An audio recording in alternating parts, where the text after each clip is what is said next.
جی کیا پاکستانی گورنمنٹ کو اپنے قرضے چکانے کے لیے عوام کے اوپر باری برکم ٹیکس لگانی چاہیے یا نہیں؟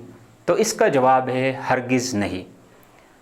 آپ لوگوں نے ابھی ریسنٹلی امریکہ کے ایک بڑے مشہور ایکٹر کا لیکچر سنا ہوگا، ان کی ویڈیو بڑی وائرل بھی ہے، جس میں وہ بتا رہے ہوتے کہ جو افریقن ممالک ہے ان ممالک میں ٹیکس زیادہ ہونے کے باوجود بھی وہ ممالک آج تک جو ترقی یافتہ ممالک ہیں ان کے قرضوں کو چکا نہ سکے۔ اس کی ریزن کیا ہے؟ Some African tax rates are the highest in the world. In Tanzania, the 30% rate kicks in at $475 of income. Plus, they have a 20% value-added tax. It gets added to everything you buy. Those high tax rates make it impossible to build capital in those countries. So nothing gets built, not factories, not roads, not anything. Poor African countries have the lowest wage workers in the world. And yet a company like Nike, for instance, can't put a factory in one of those countries because of the oppressive tax rates. Taxes have killed any possibility of economic development. They've killed any hope of these countries ever helping themselves. And that leaves them completely at the mercy of charity and loans. آپ کو پتہ ہے جب بھی کوئی ترقی یافتہ ملک کسی غریب ملک کو ٹیکس دیتا ہے تو وہ یہ شرط لاگو کرتا ہے کہ آپ نے اپنے عوام پہ زیادہ ٹیکس لگانا ہے تاکہ ہمیں پیسے ریکور ہو۔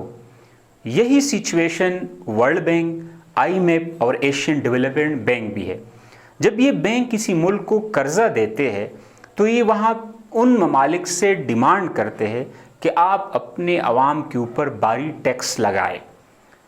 لیکن ایلن ایلڈا جس کی میں بات کر رہا تھا وہ یہ کہتے ہیں کہ افریقہ ممالک میں اتنے ٹیکس ہونے کے باوجود بھی ان کنٹریز نے آج تک اپنا ٹیکس ختم نہیں کیا، کیونکہ جب بھی کسی ملک میں ٹیکس کا جو ریشو ہے وہ زیادہ ہو جاتا ہے تو اس کا جو سب سے بڑا امپیکٹ پڑتا ہے اس ملک کی اکانومی میں۔ کبھی بھی جن ممالک میں زیادہ ٹیکس کی جو ریشو ہے وہ بہت زیادہ ہو، ان کا جو کیپٹل ریزروز ہے وہ ریڈیوس ہونا شروع ہو جاتے ہیں، کیونکہ ان ممالک میں لوگ کاروبار کرنا چھوڑ دیتے ہیں۔ جو بڑی بڑی کمپنیاں ہوتی ہے وہ وہاں سے دوسری ممالک شفٹ ہو جاتی، اور کبھی بھی یہ بڑی کمپنیاں ایسے ملک میں اپنے پلانٹس اور اپنی کمپنیوں کے جو آفیسز ہیں وہ اوپن نہیں کرتے جن کنٹریز میں ٹیکس ریشو زیادہ ہوتی ہے۔ یہی مثال آج ہمارے ملک کی بھی ہے۔ آج آئی ایم ایف ہمیں قرضہ اس شرط پہ دیتا ہے کہ آپ اپنے عوام پہ زیادہ ٹیکس لاگو کریں گے۔ اس ٹیکس کا جو الٹیمیٹ ہمارے اوپر امپیکٹ ہے، ایک تو جو ہماری کنٹری کے ریزروز اماؤنٹ ہے وہ ریڈیوس ہونا شروع ہو جائے، لوگ کاروبار کرنا چھوڑ دیتے، لوگ کمپنیاں بند کر کے قریبی ممالک میں اپنی کمپنیوں کے پلانٹس اور مشینری شفٹ کر دیتے، اور اس کی بڑی واضح مثال اس وقت بنگلہ دیش کی ہے۔ پاکستان کی بہت سی کمپنیاں انہوں نے اپنے جو پلانٹس ہیں وہ بنگلہ دیش میں لگا دیے، اس کی وجہ یہ ہے کہ ان کا ٹیکس ریشو کم ہے۔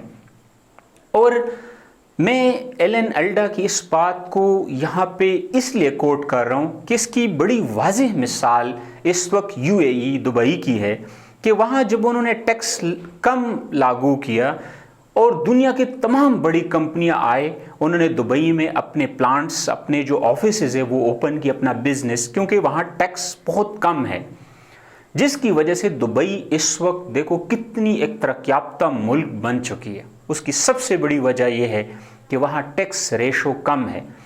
میں اس بات کا بالکل مخالف نہیں ہوں کہ ملک جو ہمارا ملک پاکستان ہے وہ لوگوں سے ٹیکس نہ لے، ٹیکس ضرور اکٹھا کرے، سب سے کرے، لیکن ٹیکس کا ریشو ریڈیوس کرے۔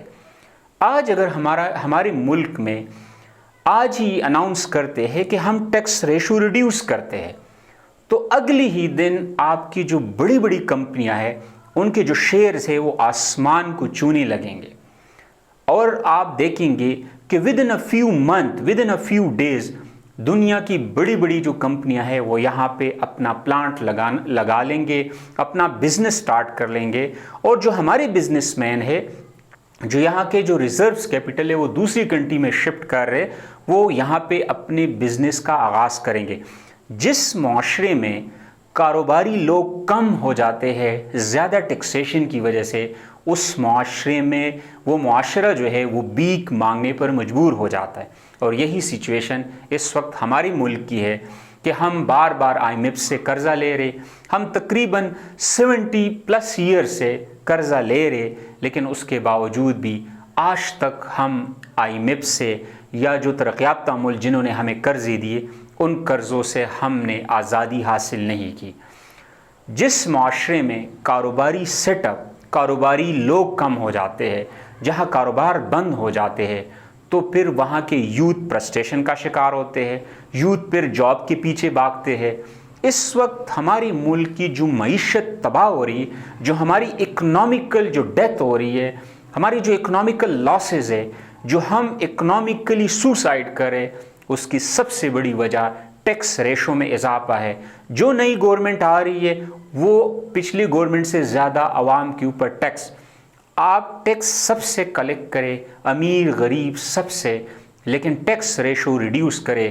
آج بھی اگر ہم اپنا جو ٹیکس ہے اس کی جو ریشو ہے وہ اگر ریڈیوس کرے تو چند ہی دنوں میں ہم آئی ایم ایف اور جن ترقی یافتہ ملکوں نے ہمیں قرضے دیے، ہم ان قرضوں سے آزادی حاصل کر کے اپنے ملک کو ایک ترقی یافتہ ملک بنا سکتے ہیں۔ Thank you so much.